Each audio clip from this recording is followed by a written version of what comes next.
मैं चंद्रशेखर देंगे सर, इसलिए आए यहाँ। तो एक सांसद को डांट दिया पहले दिन, स्पीकर को समझा दिया, तो गुस्सा रग रग में भरा है। कोई अगर हमें टोक के डिस्टर्ब करेगा तो फिर उसको जवाब सुनना पड़ेगा। पहले दिन काफी समस्याएं हुई, माइक नहीं चला और स्पीकर को आपको बताना पड़ा कि माइक ऑन कैसे करते हैं।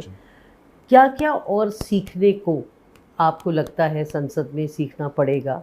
और आपने अपनी शपथ के बाद नारेबाजी की और एक सांसद को डांट भी दिया। देखिए, फर्स्ट डे नहीं हुआ कि माइक नहीं चलने वाली घटना, वो सेकंड डे की।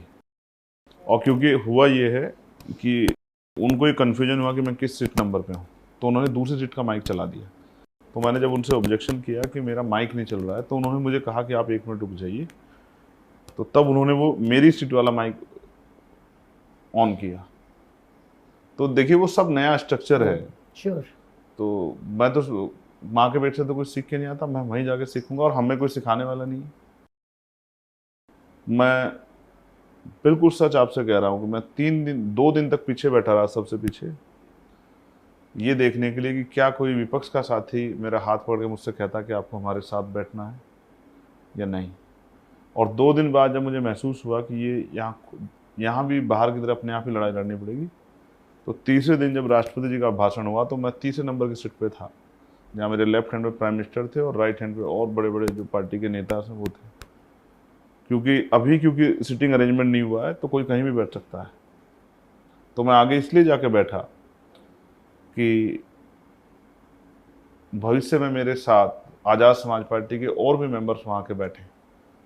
आगे बैठने का मतलब अपनी पार्टी को बड़ा करना, अपनी पार्टी का विस्तार करना और अपनी पार्टी से बहुत सारे मेंबर्स को जिता के लेके आना। इसलिए आगे वाली सीटों पे उन्हीं को जगह मिलेगी जिनकी पार्टी के ज़्यादा मेंबर्स होंगे। तो इसलिए मैंने संसद में कदम आगे बढ़ाए हैं और अब मैं जाके फील्ड में कदम आगे बढ़ाऊंगा कि निकट भविष्य में जब चुनाव हो तो असेंबली और पार्लियामेंट में हमारा प्रतिनिधित्व बढ़े। रही बात एक सम्मानित संसद सदस्य की जिन्होंने मेरी बात पर टिप्पणी की, उनको क्या पता मेरी कौन सी बात बुरी लगी। जय भीम शायद आपका नारा लगाना बुरा लगा, जय भीम जय भारत बुरा लगा, या जय मंडल बुरा लगा, या जय संविधान बुरा लगा, या जय जवान जय किसान बुरा लगा, या जय विज्ञान बुरा लगा, या फिर जो है उनको जो है भारतीय लोकतंत्र जिंदाबाद का नारा लगाना बुरा लगा, या भारत की महान जनता की जय का नारा लगाना बुरा लगा। मुझे नहीं पता उनको क्या बुरा लगा, लेकिन उनको कुछ भी बुरा लगे, लेकिन भारत की महान जनता जिंदाबाद है, जिंदाबाद थी और जिंदाबाद रहेगी। और भारत का लोकतंत्र ही है और ये संविधान ही है जिसकी वजह से मेरे जैसा प्राइमरी स्कूल के मास्टर का बेटा भी मेंबर ऑफ पार्लियामेंट बन सकता है। ये अवसर की समता संविधान ने दी है। इसी कारण से जो है राजा महाराजाओं के पेट से जो है, रानियों के पेट से MP MLA पैदा नहीं हो रहे हैं, नेता विधायक पैदा नहीं हो रहे हैं, प्रधानमंत्री मुख्यमंत्री पैदा, ये जनता की वोट से हो रहे हैं। तो इसलिए उसका धन्यवाद करना मेरा नैतिक दायित्व है। और क्योंकि हम बाबा साहब अम्बेडकर को मानने वाले लोग हैं, फूले साहू को मानने वाले लोग हैं, तो हम नारा लगाएंगे। आप देखिए, इतने मेंबर थे लेकिन किसी ने भी आरक्षण के जनक छत्रपति साहू जी महाराज की जयंती की बधाई नहीं दी, ना प्राइम मिनिस्टर ने दी, ना किसी विपक्ष के नेता ने दी। क्यों? उनका इतना बड़ा योगदान है। उन्होंने जो लेगेसी स्टार्ट की उसी की वजह से दलित और पिछड़े वर्ग के और आदिवासी वर्ग के लोगों के लिए नए रास्ते खुले, नए अवसर आए, आरक्षण की व्यवस्था हुई। तो सरकार ने और विपक्ष ने क्यों नकारा उनको, ये तो जवाब उनको देना चाहिए, लेकिन मैं नहीं नकार सकता हूँ। बहुजन महापुरुषों का सम्मान हो और उनकी बात को, उनके सपनों, उनके विचारों पर भी चर्चा हो, इसलिए हम वहाँ भी इस बात पर चर्चा करेंगे और वहाँ के बाहर भी जो है इस पर चर्चा करेंगे कि ये जरूरी है।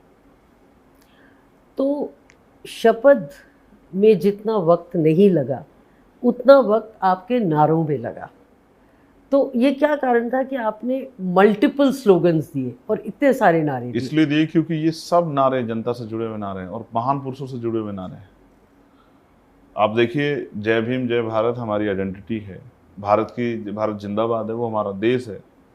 और मंडल कमीशन जब आया तो पिछड़े वर्ग के लोगों को, वो अलग एक मंडल कमीशन की सारी सिफारिशें लागू नहीं हुई, लेकिन पिछड़े वर्ग के लोगों को सांस लेने का अवसर प्राप्त हुआ, आगे बढ़ने का अवसर प्राप्त हुआ।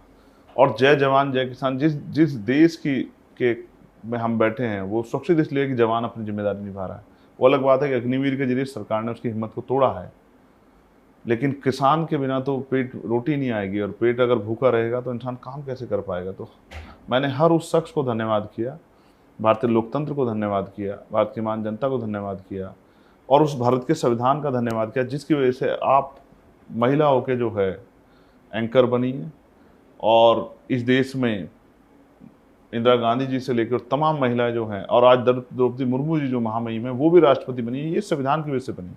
और हम हक वंचित समाज के लोगों को इस अवसर मिले हैं, ये भी संविधान, तो उसका भी मन ना लगा। लेकिन माननीय सांसद को अच्छा नहीं लगा, तो उन्होंने मुझसे कहा कि सारा भाषण आज ही दोगे। तो मैंने उनसे कहा कि हम इसलिए तो आए हैं, सड़कों पे तो हम पिछले 10-12 साल से लड़ रहे हैं, लेकिन हम यहाँ इसलिए आए हैं कि अपनी बात को रखेंगे और आपको सुननी पड़ेगी।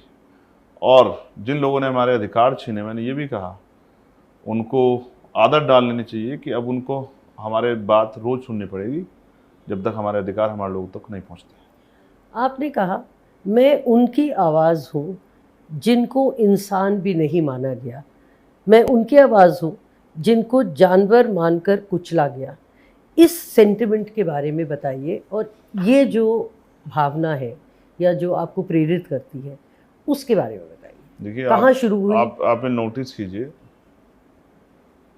कि मैं उनकी आवाज़ हूँ जिनको इंसान नहीं माना गया। इस देश में NCRB का डाटा कहता है कि हजारों महिलाओं के साथ रेप और हत्या होती है, जघन्य अपराध होते हैं, लेकिन वो मीडिया की सुर्खियों तक नहीं आते। वो तब आते हैं जब मेरे जैसा कोई आदमी जाके वहाँ एजिटेशन करता है, हजारों लोगों को जुटाता है, तब जाके मीडिया का ध्यान आकर्षित होता है। मेरा मानना ये है कि बहुत सारे लोग हैं जो सीवर में मर जाते हैं, लेकिन वो मीडिया की सुर्खियों का हिस्सा नहीं बन पाते। बहुत सारे ऐसे लोग हैं जो आज भी अपना जीवन चलाने के लिए मैला सर पे उठा रहे हैं। बहुत सारे ऐसी महिलाएं हैं जो घर चलाने के लिए, परिवार चलाने के लिए खेतों में काम करती है, जमींदारों के कोल्हुओं पे काम करती हैं, भट्टों पे काम करती हैं। जब कोई बिल्डिंग बनती है तो उसमें सर पे ईंटें उठाती हैं, बच्चा गोद में होता है, पसीने पसीने रहती हैं, 2 टाइम की रोटी मुश्किल से मिल जाए, और इनके बारे में कोई सोचना नहीं चाहता।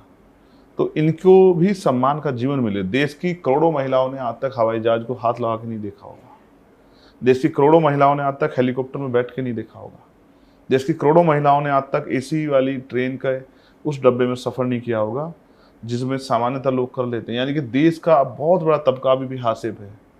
वो लोग जिनके ऊपर पेशाब किया जाता है, वो लोग जिनको घोड़ी पे बैठने पर सामूहिक रूप से उनके पूरे समाज को बेइज्जत करने के लिए उनके बारात को रोक लिया जाता है, वो लोग जिनको मूंछ रखने पर जिनकी हत्या होती है, वो लोग जिनको मटकी छूने पर मारा जाता है, वो लोग जो अंतरजातीय विवाह कर लें तो ऑनर किलिंग होती है, मैं उनकी आवाज़ हूँ।